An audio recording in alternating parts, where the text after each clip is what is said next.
G'day, guys. Welcome back to Steelers Nation Australia. Just before I get into the comments, I want to say that Patrick Peterson sure hasn't had the best season here with the Steelers.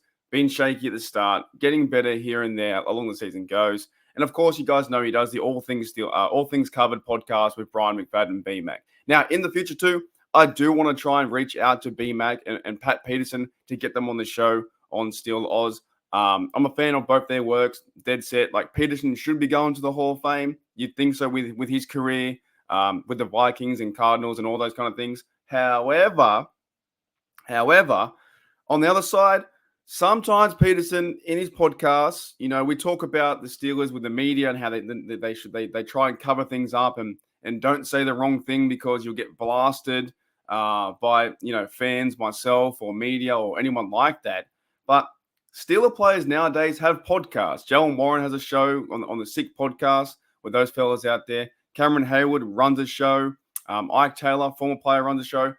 Ramon Foster with DK Sports. But I think it's a little bit different. Of course, when you are playing badly or a team isn't doing as well as it should be, or you're losing to the Arizona Cardinals in that aspect, and you have a podcast that is live, then yeah, you're going to get criticized for sure. I'm not saying I don't like the guy. I appreciate his work for the Steelers and also I appreciate his work as a podcaster. But these comments are going to get looked at. Here's the comment. So it says here, good ball clubs. You don't lose 2 in a row, and we damn sure can't lose to 2-win teams. I'm going to stop right there. Right? That's facts. You shouldn't lose 2 in a row, and you shouldn't lose to 2-win teams. But less talk, more action. Go out, get the job done.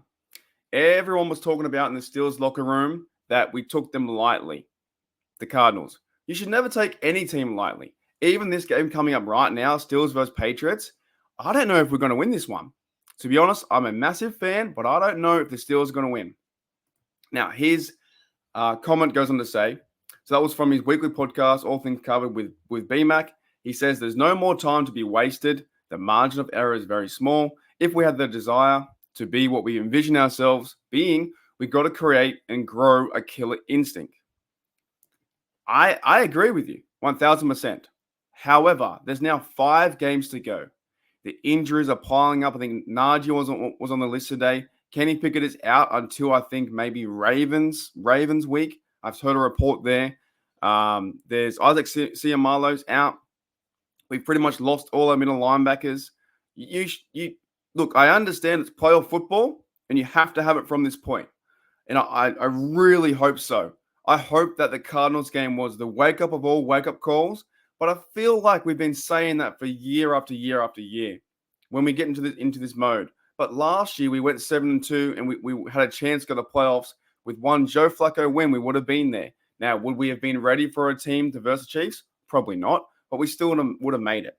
Now, when he says here, talks about the grow a killer instinct, I want to see that from last week. We keep hearing this talk about, we got to get better and we have to this, right? Always. I know that. But it does feel like that there is less time than ever before. The fact that Kenny Pickett's down, the injuries are piling up, and the team losing to a really bad team or a team with a bad record. And by the way, the Cardinals played good football. They ran the rock really well. They passed with Colin Murray to Trey McBride, who had a standout day. They took advantage of our defense in that 99-yard drive. The fact we had no Roberts there, they took advantage.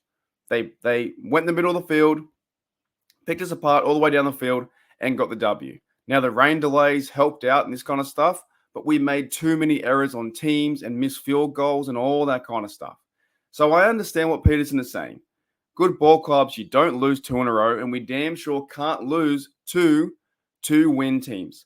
But that is also fuel for the fire.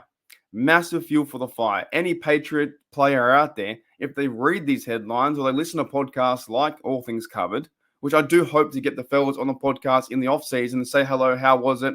How are you doing? Just talk Steelers with Peterson and BMAC would be fantastic. So I'm not going to try and bag them out too much. But this stuff can be used as bulletin board material or fuel to fire up other teams. We damn sure can't lose to 2-win teams. Now, in the past too, Peterson has called out Murray. I think he called him out in the other week before, and he played great football. He called Zay Flowers little munchkin. He called out that he was going to get a pick off, Brock Purdy, and that stuff didn't happen. Now we beat the Ravens, but he's on a podcast. Things are said, and what things are said on the internet stay on the internet forever. So my only thing is, I understand he has it for branding and all things covered. It's a good podcast. But when you say these things, you have to back it up. Like Dead said, if you're saying that we can't lose to a 2-win team twice in a row, and if they do, I'm not saying I'm going to lose hope for the season. I'm going to be really disappointed because I expect more from this team. Being what we are, 7-5, I expect more. I do. I'm getting to that point where I'm like, I'm not giving up, but it's like, it doesn't feel fun to watch this game tomorrow. The fact that I know Trubisky's going to be there, we haven't seen anything from Trubisky in the past few years, and he's even going out, so we have to be more aggressive. We went to do this, we went to do that. You've been saying that for years. You've been saying that for a long time. It's about time you actually just go there and just put the words to action and go and beat a bad team. Now, the Pats have a good defense, but the Pats have a really bad offense with Bailey Zappi. They're 32nd, I think, in the league in offense. They can't score points. They're even worse than us. They're like 14.5 average or something similar. They're worse than us. So to summarize, with Patrick Peterson, he says, good ball clubs, you don't lose 2 in a row, and you damn sure can't lose to the 2-win teams. That's facts. But now is time to go out there to Heinz Field, your home, Heinz Field, wearing the black and gold, represent our Steelers since 1933, and have a good game. Get a pick, make a fumble, make a big play, something. Something's got to change in this team. We're so up and down like a roller coaster. We just have been for the last 3 or 4 years. And it looks like we're doing good, then we crash, right? And then when we crash, we go right back up and it looks like we're doing good again.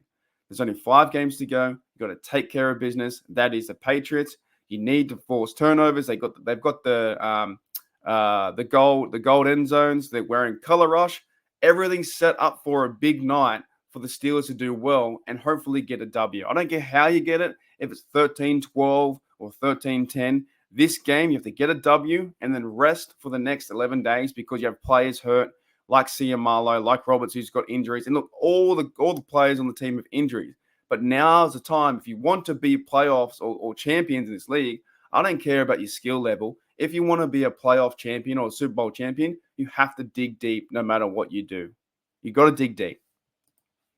And Peterson, if you're saying you can't lose a 2-win teams twice in a row, then back it up. Back it up and go out there and get the W. Prove us all wrong. This Steelers team is a good team. The fan base right now is checking out. I can tell. So prove to Steeler Nation that you're a good team.